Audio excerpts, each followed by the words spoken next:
El Evangelio según Mateo.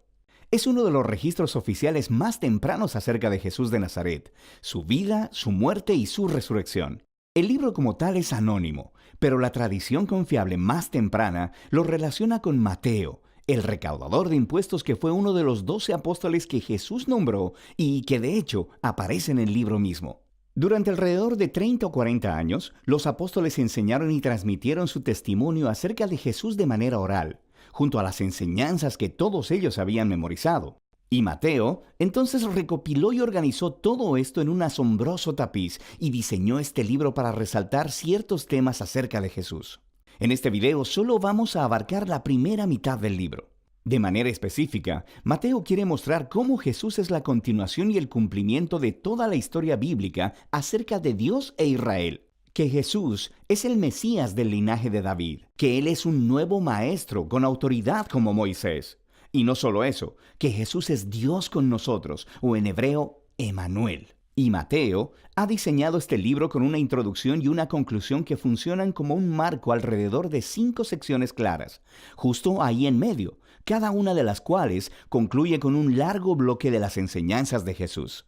Este diseño es muy intencional y es asombroso. Solo observa cómo funciona. Los capítulos del 1 al 3 preparan el escenario al enlazar la historia de Jesús justo en la historia de las Escrituras del Antiguo Testamento. Así que Mateo inicia con una genealogía acerca de Jesús que resalta cómo Él viene del linaje mesiánico del hijo de David y que Él es un hijo de Abraham. Esto quiere decir que Él va a traer la bendición de Dios a todas las naciones. Después de esto tenemos la famosa historia del nacimiento de Jesús y de cómo todos los eventos cumplieron las promesas proféticas del Antiguo Testamento, de que las naciones vendrían y honrarían al Mesías, que el Mesías nacería en Belén, y más que eso, de la concepción de Jesús por el Espíritu Santo, su nombre Emanuel. Todas estas cosas trabajan juntas para mostrar que Jesús no es un simple ser humano. Él es Dios con nosotros, Dios hecho hombre. Así que puedes ver 2 de los temas claves de Mateo justo aquí en la introducción. Él es del linaje de David.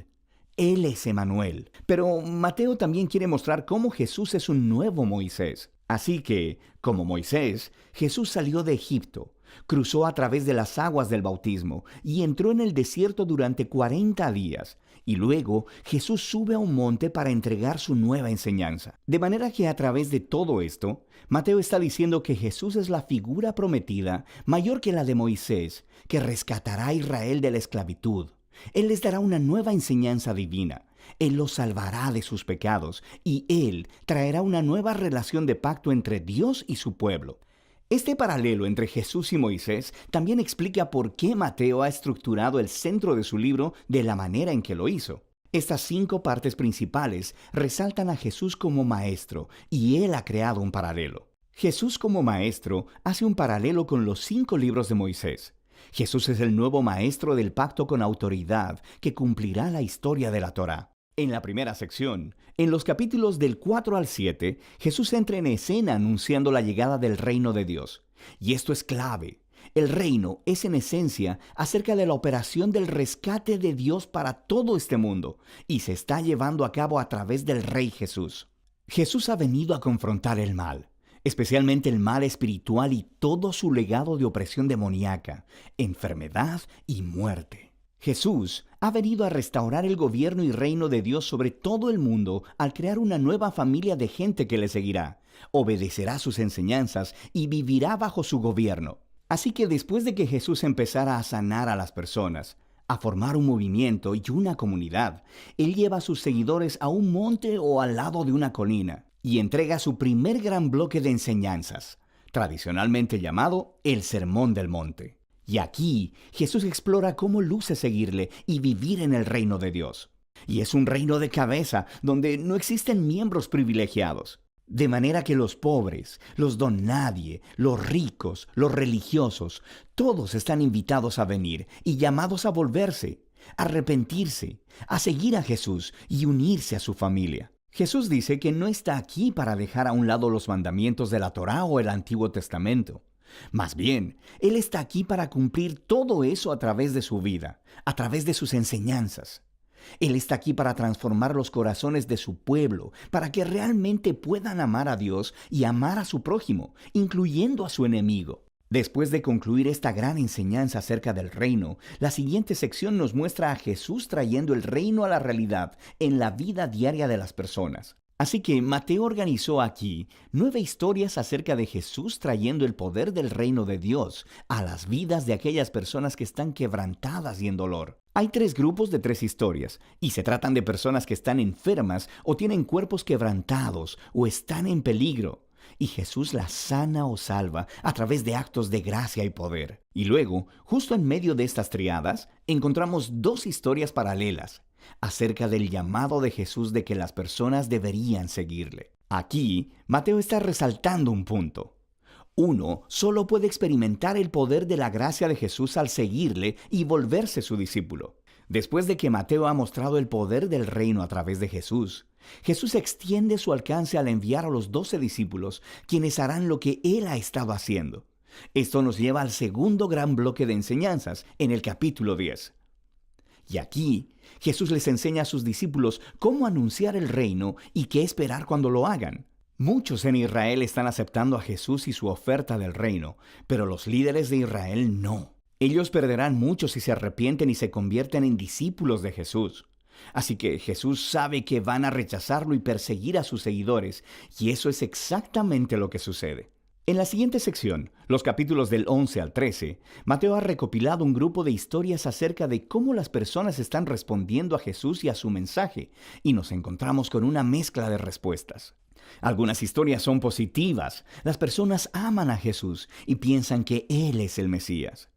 Otros son más neutrales, como Juan el Bautista, o incluso los miembros de la propia familia de Jesús, y dejan claro que Jesús no es lo que ellos esperaban.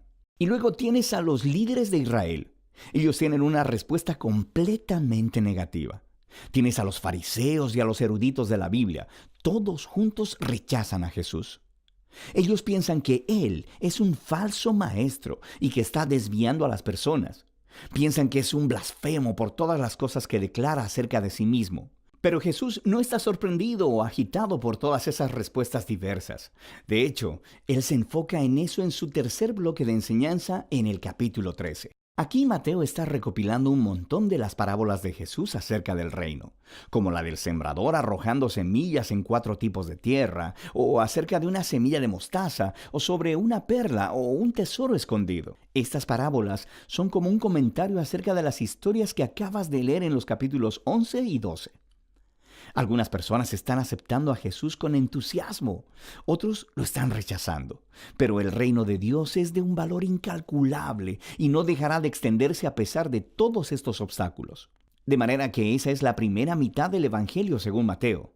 Aquí hay algunas cosas para tener en cuenta mientras lees estos capítulos. Mateo está presentando a Jesús, recuerda, como la continuación y el cumplimiento de la historia del Antiguo Testamento. Así que busca cómo él entreteje citas de las Escrituras del Antiguo Testamento, y lo que encontrarás es que están localizadas en puntos estratégicos de la historia, explicando más acerca de Jesús y su identidad. Así que detente, tómate un tiempo para buscar estas referencias y léelas en su contexto del Antiguo Testamento, y frecuentemente descubrirás conexiones asombrosas e interesantes.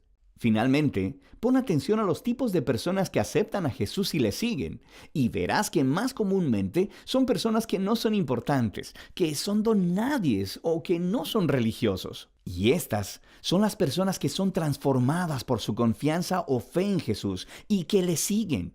Y son los religiosos y orgullosos los que son ofendidos por él.